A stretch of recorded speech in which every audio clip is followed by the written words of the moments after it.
So today I have Sjofors with me. Per is a thought leader in everything that relates to pricing, and he mostly deals with how companies can use pricing to drive higher growth, sales volume, and profits. He is a sought-after speaker at various conferences, and he appears regularly on podcasts and business radio shows, a bit like this one. And he's routinely quoted in financial and business press, including Forbes and other places. He has a book. It's a relatively new book called The Price Whisperer, A Holistic Approach to Pricing Power. And it's available on Amazon and different booksellers. I've read the book. It's great. Definitely an interesting and fresh look to how pricing works. And we'll put some links to where you can get that at the on the write-up for this session. So without further ado, let's get talking to Per Sjofors. So anyway, Per, it's great to have you here. I mean, you and I have done a little bit of work together in the past. I've really enjoyed reading all of your content on LinkedIn, and I enjoyed your book also. I don't know if I ever told you that I did finish it. So that was... No, you didn't. Daniel, thank you very much for having me. I'm looking forward to this this conversation. Great. Maybe you want to tell us a little bit about yourself, how you got into doing what you're doing. I know you have also a pretty storied history in business management and things like that. If you just take a few minutes to do that, that'd be great. Yeah, the whole story really started when I established a company in Zurich, in Switzerland, of course, where you are. Yeah. Back in the mid '80s, and I consequently ran several companies. One out of the UK, out of London. I came here to the US to establish and run a division of a fairly large public company, and then I had another 4 CEO positions, and we did pricing experiments in these companies only because I was kind of interested in the topic, and some of those experiments worked really very well, meaning that next quarter revenues were up like 25%, and others were complete duds. And what I'd learned in business school, I could read about pricing, was so academic and so theoretical that it didn't help us to understand why some of those experiments worked and others didn't. And eventually I decided I was too old and too opinionated to be a hired gun. So it was time for me to set up my own shop, and I decided to take that interest in pricing and develop a process that would make every pricing experiment a success. And this is the process we're still using. We are obviously having roughly 750 customer engagements and maybe 5,000 different products or services experience from that. We're obviously better now than when we started.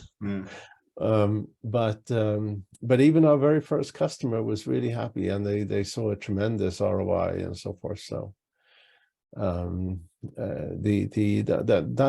the story. Great. And you're based in Los Angeles, and you and I met, I think, pre-COVID at the Consumer Electronics Show, right? Yeah, we met at CES. Maybe it was certainly pre-COVID. It would have been like 4 years ago, maybe even 5 years ago, something like that. Yeah, so it seems like an eternity. But yeah, we did some good work together, and I found the things that you did for us also super illuminating. So interested to get some more input from you on some topics that I think are important for the food industry today. And so that topic is, so like it's been a huge, I think, like a huge shall we say, like black cloud over the food industry in general since the beginning of the Ukraine war, right? And that was something which right away we saw in our client base, concerns around product inputs, oils, grains, these types of ingredients that they couldn't get anymore, or they were concerned about the supply chain around them. And I think for the most part, many of them found ways to formulate around this as they would, different supply chain issues. But then, of course, we've had also other shocks to the economy, like interest rate rises and whatnot. And depending upon where you are in the world, many consumers are seeing big price increases at the grocery store, right? I mean, I think this is I think, very important for any society. Cost of living is one issue, cost of housing, but cost of food is a critical component. And I think that many of the producers of these types of products have struggled with that. So I wanted to see whether or not we could get into maybe some experiences you've had in the past that could be similar. I mean, not necessarily in food, but also, as these types of price increases and cost of raw material increases work their way through any sort of supply chain, what are some of the things that, have you seen that can be good and bad reactions on the producer side? But also, I mean, let's face it, consumers are going to have to pay more. And how much of that is related to just general cost of increase, and how much of that is companies making an excuse to raise price, et cetera? I think this is a very confusing thing to figure out for everybody. So maybe we could talk a little bit about that and think about what different managers could do to deal with it. Yeah, I think it's interesting in that many companies use the like you said, the supply chain and the increasing inflation and so forth as a reason for increasing prices substantially more than their cost increases, right? I think we can see that especially within the oil industry, right? The crude oil is not really all that more expensive than it was pre-COVID. Yet gas prices at the pump here in my neighborhood is twice as high, right? And having said that, I speak to a lot of CEOs of all different kinds of companies, and one of the things they often say is that our costs have increased with X%, and we haven't dared to increase our price now for 7 years, and if we do, I'm absolutely convinced I'm going to lose every customer, right? And so there's a tremendous fear among many companies to increase prices. But the fact is that if you're in an industry, and especially if you're in the food industry where many products are pretty commoditized, right? Yeah. Where the difference between different products many times lie in branding and advertising and so forth. But where the actual product is similarish, at least to competition, companies need to realize that if their cost increased because of supply issues or supply chain issues, so did it for their competitors, right? Yes, for sure. Yeah. So it's going to be a situation where in the end everybody is going to increase their prices, and it's not that maybe some companies will see a slight decrease in their business, many will not, and I find it, again, going back to gas prices, right? I find it remarkable that it used to be that, sales of these massive SUVs and trucks followed the gas prices, right? Yeah. Gas prices went up, sales went down. Now that doesn't happen. Sales are still booming. Why do you think that's the case? I mean, since I've been out of the US, I mean, I think I left around the Obama years, and there was a lot of talk about environmentalism and, using less resources. But I still am always shocked whenever I go back to America at how big the cars are that people drive. Do you have any insight as to why that happens and or doesn't happen? Yeah. It's just that gas prices have gone up and down and up and down, and I think that consumers simply they say, well, it is what it is. I just accept it, and maybe I drive a little less because I can work it from home a little bit more and so forth. Yeah. And because that certainly has been a change. But and I think we'll see the same thing in within the food industry, you know. People are still buying mostly the same thing, but also from a purely personal point of view, I think I have seen prices coming down again.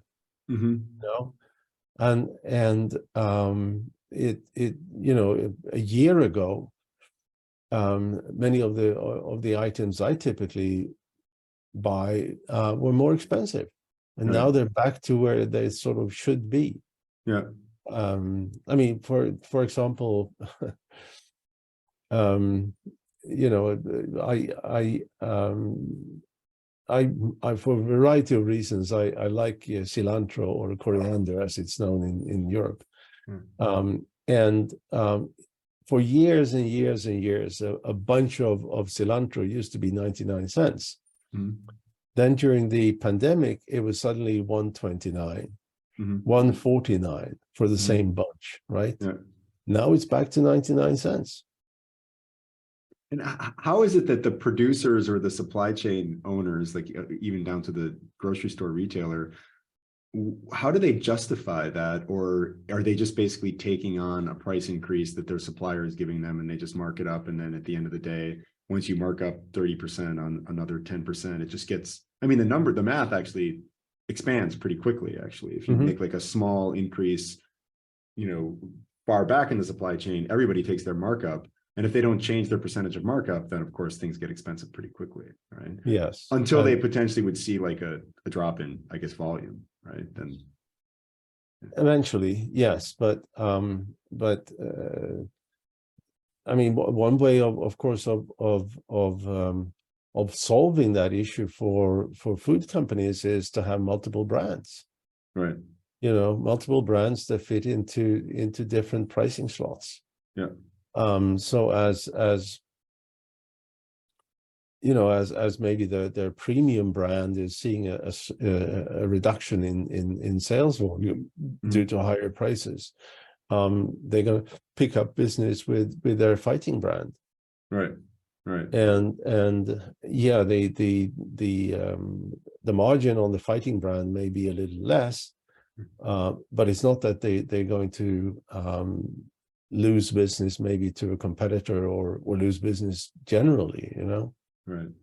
And then what happens when the prices readjust again? I mean, one thing you see in the food industry is the proliferation of private label, where the food itself is actually pretty comparable, as you mentioned. I mean, in many, depends upon the category, you know, there's a, and then you distinguish on brand, but you see that still people have these aspirational ideals of buying like a premium brand or whatever, if they can afford it.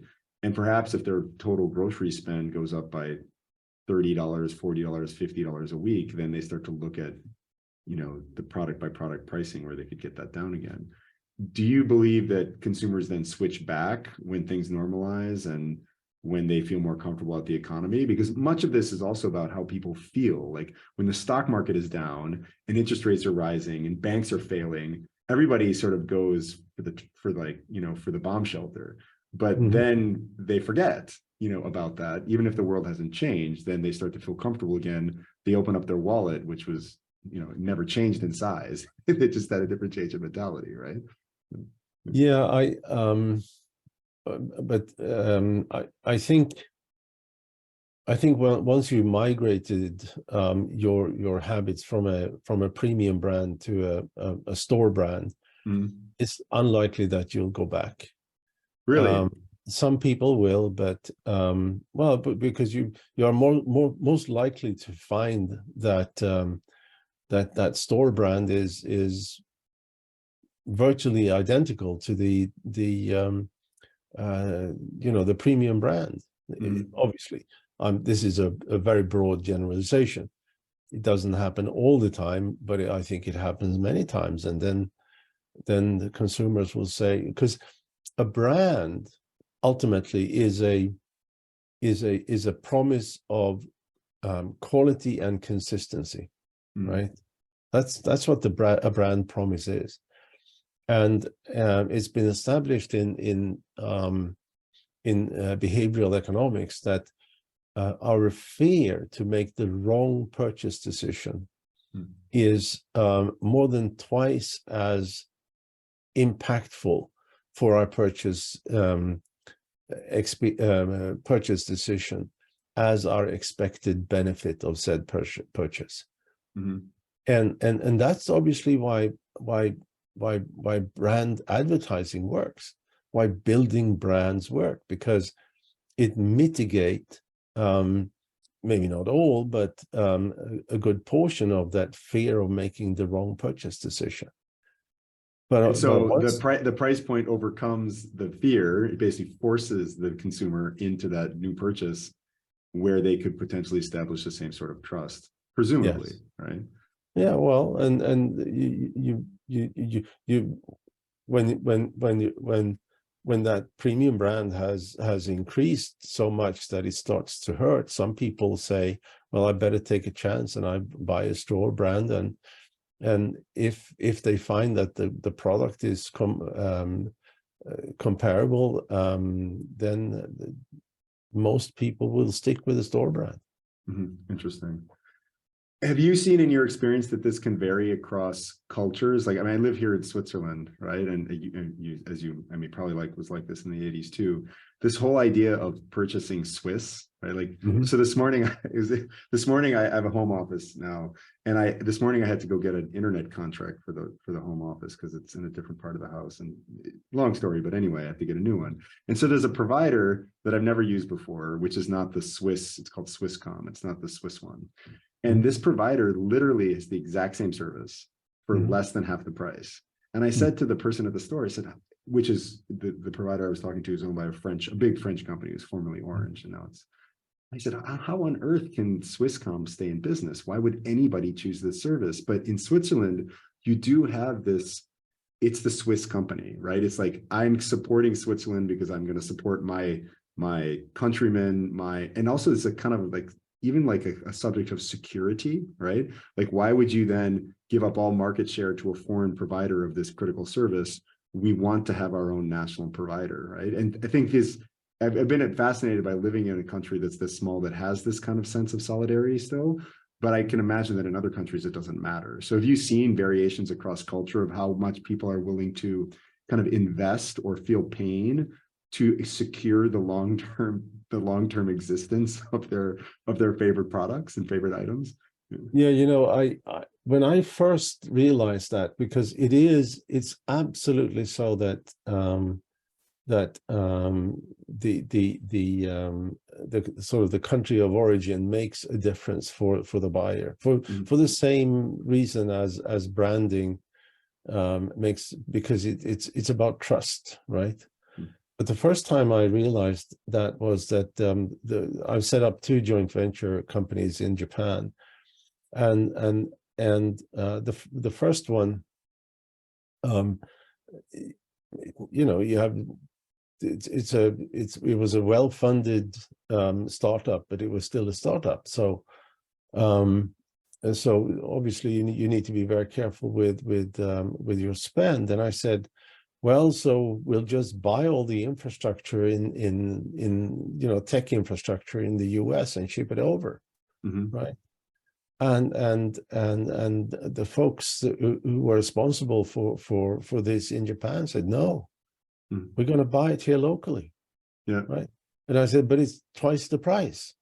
Yes, they said, it's twice the price, but I want to support these Japanese resellers, because they were just resellers. They didn't, it was computers and switches and stuff like that. And it was not it was just buying it on the cheap in the US was just unfathomable. It just would not happen. And of course, here in the US, they a lot of companies make a big deal out of made in the US, and but having said that, if especially when you look at manufactured goods and so forth, if you have a commodity of sorts and your only differentiator is that you happen to be made in a particular country, then that's a very weak differentiator, right? Right. Now, food is a little different, I think, because you want to make sure that what you put in your mouth is safe and controlled in one way and so forth. But we've done any number of studies where this has been part of what we found, and what part of the project. And what we found is that in most cases, the country of origin may increase willingness to buy, but it doesn't increase willingness to pay, right? What's the difference? Can you maybe explain for myself? And Well, willingness to buy is, buy is related to the sales volume you can expect. Okay. Right. Willingness to pay is related to the price you can charge. Willingness to buy, meaning that they would just simply want to have the item for whatever price. Exactly. If you have two comparable items and one is made in or have the associations in the local country, that will drive a higher sales volume, but that company typically cannot charge higher prices than something made in a made somewhere else, Right. But then obviously you have you have other associations. I mean, this one, is made in Switzerland, is handmade, right? Yeah. So it's another association with how really part of the branding becomes an issue of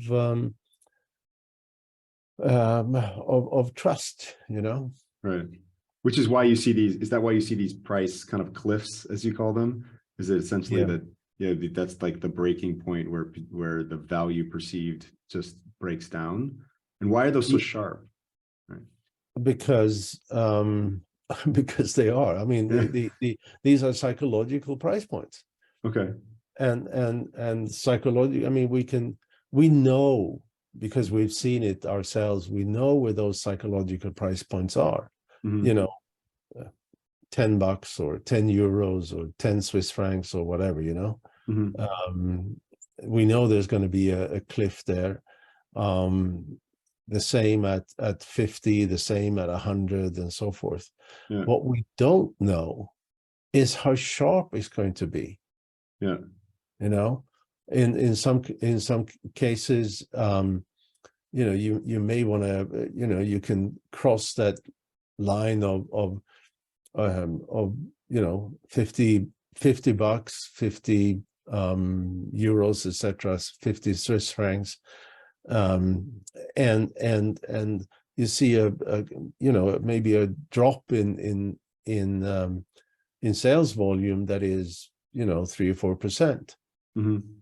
In other cases, you may see a drop in sales volume that is 50%. Yeah. So you don't know how deep it's going to go. Exactly. Yeah. And if you and funny how companies are so focused on sales volume, right? Yeah. And so let me give you an example here from a recent company, a recent client. Well, first off, we have to realize that everything you do in your company affects how you can price, right? Your marketing, your branding, your go-to-market strategy, and all that good stuff, you know. And this particular company, which is a European company actually, and they had their main market in South America and in Africa. Okay. And we said to them that based on what we found here, you have to change your marketing. When you change your marketing, you can make a significant increase in price, because with different marketing supports a higher willingness to pay, and therefore support higher, more profitable prices. And of course, the CEO got so excited about what we told him that they increased their prices without changing their marketing, right? and then you know, in one of these follow-up calls, you know, he was disappointed, because he said, I've lost 9% of my sales volume. Yeah. And you didn't say we would do that, right? Well, you did, but A, you didn't change the marketing as we said. Yeah. And B, you got rid of your price-sensitive customers. And by the way, your revenues are up with 14%, right? Right.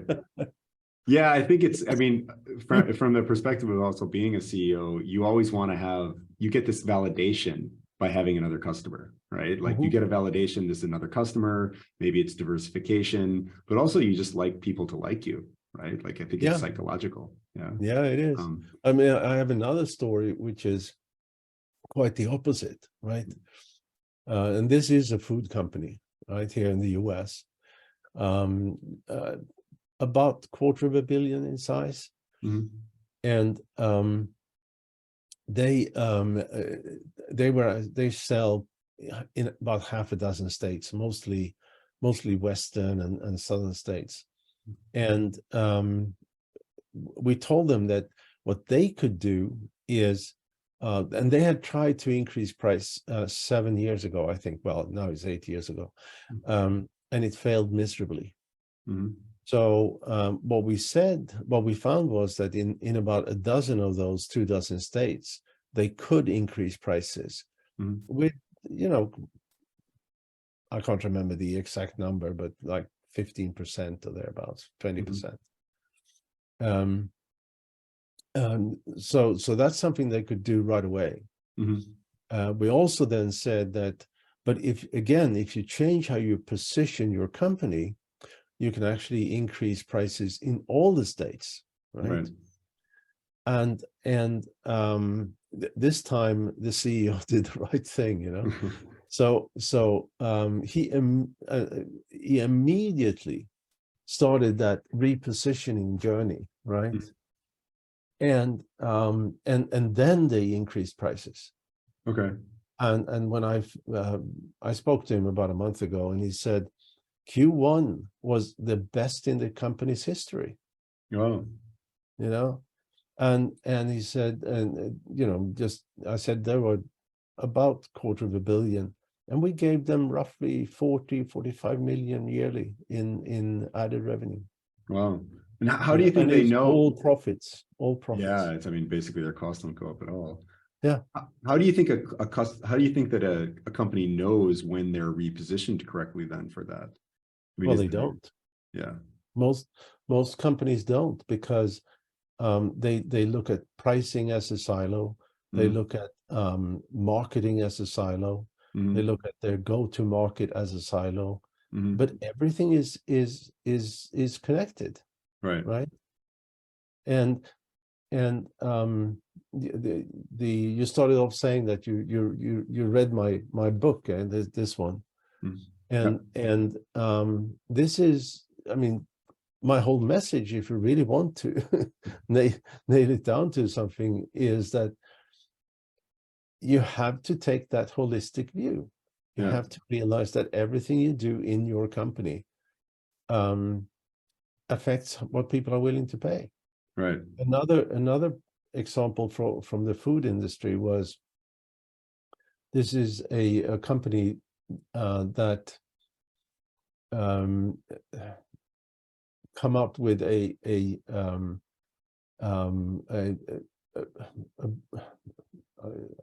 can't say too much here, but they come up with what would be a bulk item, right? Okay. In your grocery store. Mm. Instead of selling it as a bulk item, they branded it, Okay. right? And it had some absolutely unique traits. Mm. But the company had come up with a brand name that was sort of a word play on the unique traits they had, right? And it became an awkward word, right? You couldn't really say it. and we found in our work that if they had a less awkward and sort of call it a more positive branding, they would get roughly 22% higher sales volume. Wow. You know? Yeah. So everything matters, right?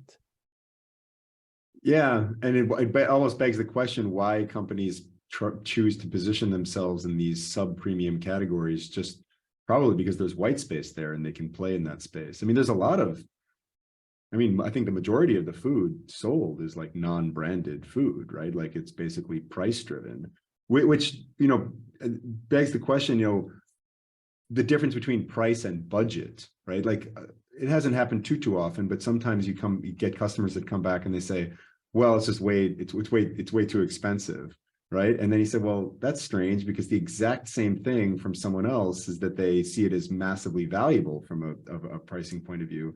I think in some cases, people just have a budget and that's what they understand their budget to be. And they don't understand how to differentiate between the quality that you could purchase with a particular budget and what you just can't get at a particular budget, right?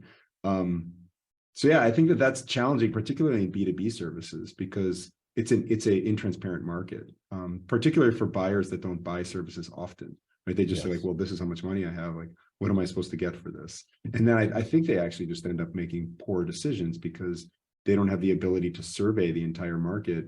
And they're probably not being given fair pricing to begin with because they're not a frequent buyer. People know that, right? Well, it's really the difference between the red and the blue ocean, right? And if you are in a company that sells in that blue ocean, the good news with the blue ocean is that there's very little competition. The bad news is that potential buyers are not used to buy what you sell, right? So they need to be educated, and they also need to be get assurances that they are making the right decisions, right? And this is again where branding comes in a lot, right? Because if you're unsure about your purchase, then you're not going to do it, right? It's good because that fear of making the wrong purchase is very strong, right? Right. And to be honest, this is something that I'm struggling with in my company, right? Because companies in general do not buy the kind of services that we do, right? Why do you think that is? I mean, I found it very interesting, valuable, just to think about even how to approach this problem. Because I think it's important to provide value at a good price, but you need to understand like what is the limit? Like I used to work in private equity a long time ago, and VP I was working for once wanted us to go look at this company in Poland, which I just thought was a piece of junk. And I said to him, like, why are we going to look at this? Like, and he said, look, there's a price for everything, right? Meaning that if he could buy it cheap enough, he could figure out a way to make something out of it. And I think that there is a customer out there for those types of things. I think that I find this when I go to the US. Like you walk in, I never go shopping when I'm in the US. I learned not to do it because I found that when I would go back to the US and I would go like into an outdoor store, I do a lot of sports stuff outside and things.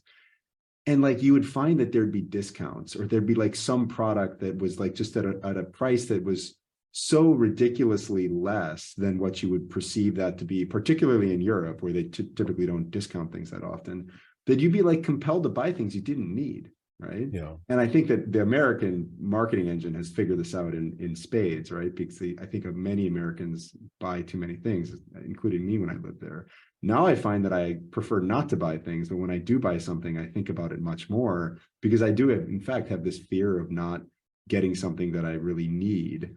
And I've just found that in some cases that, you know, there's like, where is the bottom? Like there's a point at which you don't want to go below because then you can't provide a quality that's going to be additive to your company, your reputation. It's not going to help anybody. It's just going to satisfy somebody's need to get something for less money, right?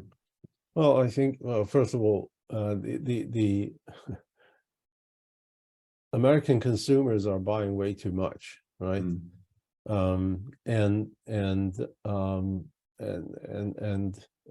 by living off credit cards, you know, and services like Klarna and stuff like that, where you pay later in some form, you know, you've taken the pain out of getting, because there is a pain when you pay for something, right? Right. And if you don't pay for something because it's happening somewhere in the background, your willingness to buy and your willingness to pay goes up. Right. And also the willingness, the capability of like the salesperson to close the sale, right? Like if you're buying a TV, it's much easier for someone at Best Buy to convince you to buy the TV if you only have to pull out $60 on that particular day, you know, and then, you know, when the bill comes due, the salesperson's not going to be there to explain what's going on, right? So I think that this is it's a definite behavior, which I think is troubling. Right? In fact, and this is interesting. If we look at the again, I'm back into behavioral economics here. The last interaction we have with a vendor is what sticks in our minds, right? And if you think about, if you go to a restaurant, what is the last, you know, interaction? Well, it's when you pay for your meal, right? That's something negative, right? I mean, I'm not saying usually negative, but it's negative. You go to a fast food joint and you pay before you get your meal, right? So what you remember is that I went in hungry and I was satisfied when I left. Which is a positive experience. All right. So I'm not saying that this is just a tiny bit of that whole holistic experience that is so important in how we make decisions and how we come back to certain places or certain styles of purchases, because we have that lost experience. But it's also, and here is something that is, I have to tell you, this is another personal story, and this is going to show up in Forbes here in a couple of weeks' time, but I'll give you a preview. Me and my wife were back in London, what is it? It's 3 weeks ago, 4 weeks ago, something like that. For a little nostalgia trip. You know, we went back to the same area in London where we used to live and, you know, and work and so forth. And as we checked into the hotel, the receptionist said, "And do you want breakfast? It is 17 pounds, right?" And so she didn't she didn't say what breakfast meant. Mhm. There was nothing on their website about breakfast that I can remember. Whenever we make a decision to buy or not, Mhm. we use we use references, and references can come from the seller, Right. or if there's no reference from the seller, it comes from something called heuristics, basically memories, gut feeling, stuff like that, right? Right. What immediately struck in both me and my wife's mind was the kind of breakfast you often get here in the US, which is awful coffee in a styrofoam cup and some kind of sweet roll in a plastic little, bag, right? Yeah. Yeah. And then compare that with 17 pounds. And we said, no, Yeah. right? What did you look at breakfast the next morning? Did you like Well, peek it and see what it was? after a few days, we had exhausted all the local cafe places. So we said, how bad could it be? Yeah. And it was probably one of the best hotel breakfasts I've ever had. Yeah. The room was very nice. There was a buffet, but the quality was absolutely spectacular. The choice was spectacular. Mhm. The service was spectacular. Yeah. And it was almost empty. Yeah. Because most people checking in get that question. Yeah. Right? Without them telling, what do you get for your money? Right. Right. Yeah. So, and this is a very, very common mistake that companies in all different industries do. They, I talk to other companies, they say, I say, how do you sell? Well, we send out our price list. Yeah. Yeah. Right. What you have to be able to deliver a value message at the time of the purchase decision. Right. And I mean, And it's otherwise it's a commodity in the end, and it's like totally price driven. yeah, well, exactly. Well, not only that. I mean, if you don't have a relevant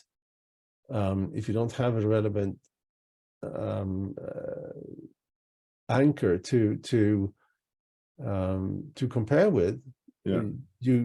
like in my little case here, we had a reference that was irrelevant for what we would get. It was light years away from what was actually delivered. Yeah, but you're also a European person. If you've lived in the US for a long time, when I do go to London, I'm a little bit more suspicious of hotel breakfast in the UK than I am in like Germany or Austria, where they really value this part of the service. 17 pounds would have been, to me, I would have expected to get something very good, right? And I would have inquired about it, because I would never even dream that someone would try to charge me 17 pounds for the type of breakfast you get at like the Comfort Inn in the United States. So yeah, I think people have different perceptions of this, like what is it that you get? And particularly international kind of services like that, they forget that people are coming in from all different places, and like, what are you going to perceive and what are you going to get? Right? I actually had a conversation with the front desk manager about this, and he also said, but we have a full service restaurant, so of course we have a good breakfast. I didn't know they had a full service restaurant. Yeah. So he also made an assumption, right? Right. Right. And I told him, have at least a flyer with pictures to show what you have for breakfast. Yeah. You can show that to the people checking in, or you can have it in the room, right? Did he think this was a good idea, or was he resistant to it? No, he didn't think this was a good idea, because people would just understand that this is going to be a good breakfast. Shocking. Yeah. Yes. Yeah. And I think during the 3 days we actually had breakfast in this place, there were no more than 3 or 4 people in that breakfast room ever, Mhm. right? Well, better for you, I suppose. Yeah. Better for me, not so good for the restaurant, for the hotel. Yeah. Yeah. So what do you think is going to happen here in the future around not pricing research, but in pricing in general? Because I think this is something that weighs heavily on the minds of many people, right? Like there's an election coming up in the US. You know, there's a lot of price inflation and not as much wage inflation going on in many different developed countries around the world. I mean, sooner or later, this has got to break because companies can't just be in this sort of bunker mentality forever. Eventually, they've got to move forward. And I think that having something like the war happen last year was a massive shock. And then you had interest rates, bank failures. I mean, everyone must just be in shock modus, right? Mm-hmm. But sooner or later, yeah, as you say, fundamentally, consumers don't necessarily change their behavior forever. They keep buying the SUV, for example. Yeah. So what's your prediction in terms of how things start to normalize? Well, I think perhaps they don't. I hope they do. Well, I think they will, because I think that the manufacturers of all different kinds, including manufacturers of food, have found other supply chain. You know, Mm-hmm. they found ways of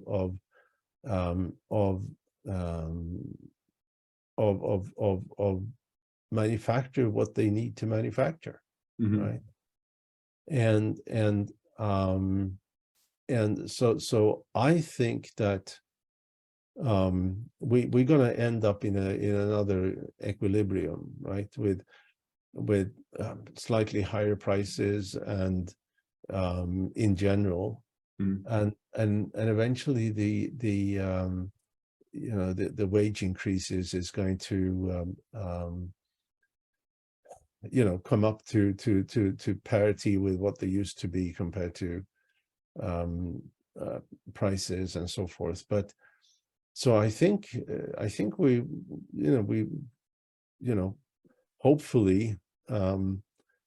hopefully there's going to be an end to that Ukrainian war in a reasonably short period of time, right? Right. For all various reasons, but and when there's I think the world is going to have a big sigh of relief, and things are going to start going back to normal. Yeah. However, probably not going to see cheap money like we have for the past 20 years anytime soon. Probably not, no. Yeah.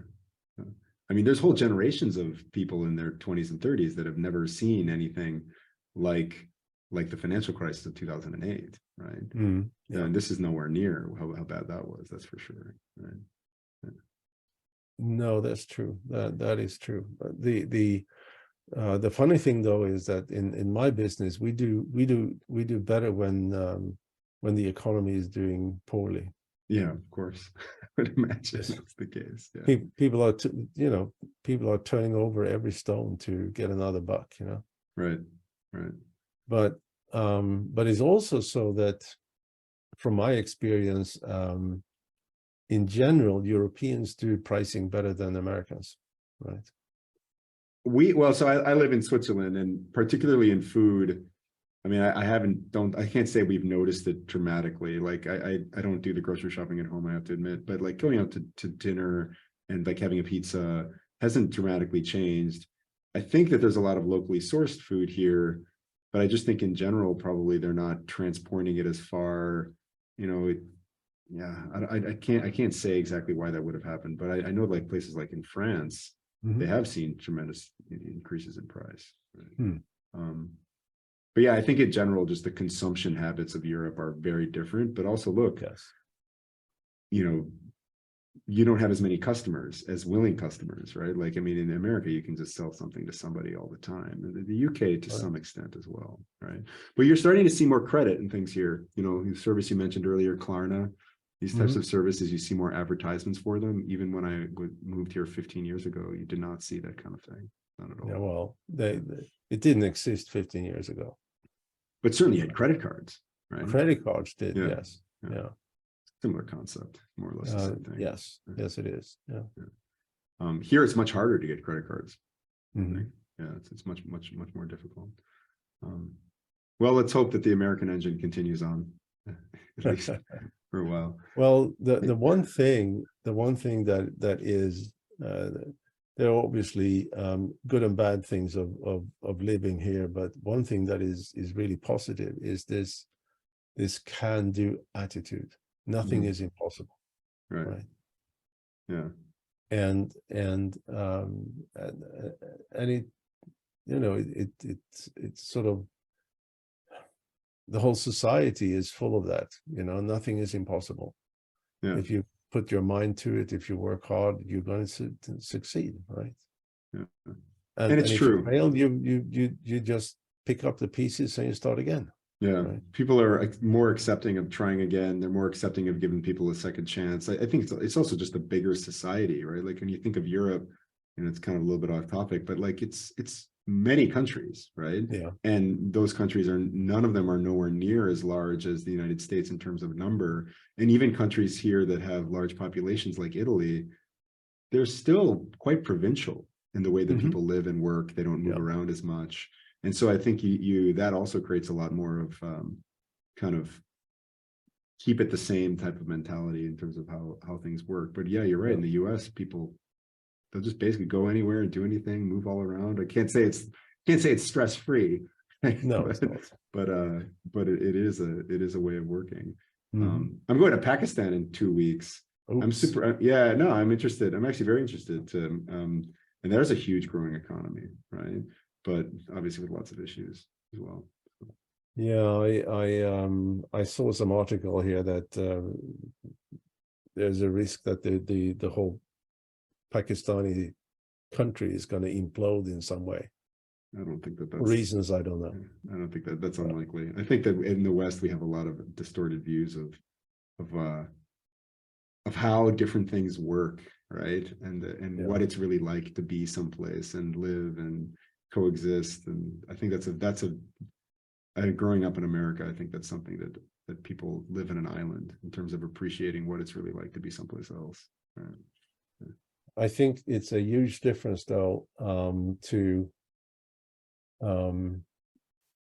to actually live and work in a country, in a society, compared to visit as a tourist, or, I mean, you don't see it from the inside. Yeah, it's true. So,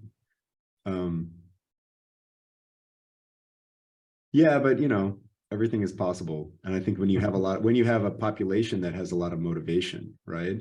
I saw on a statistic earlier today from The Economist, basically the projected population growth of various countries, US over like 50 years, 80 years, growing, not exponentially, but growing.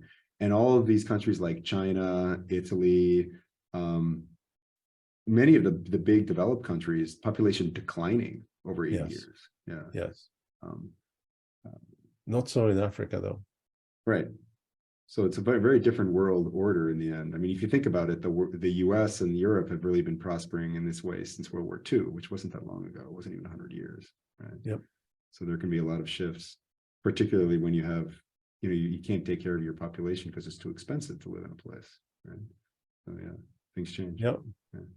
And I don't know what they said about India in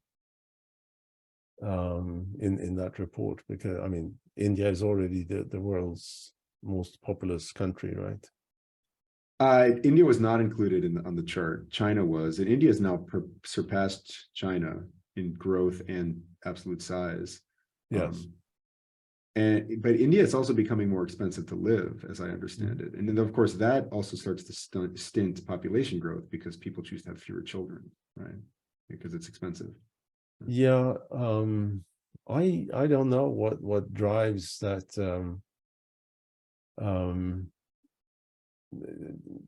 That there must be something that drives human behavior, that as we as we accumulate more wealth, we get fewer children, Yeah. So but it obviously happens everywhere. I have a theory.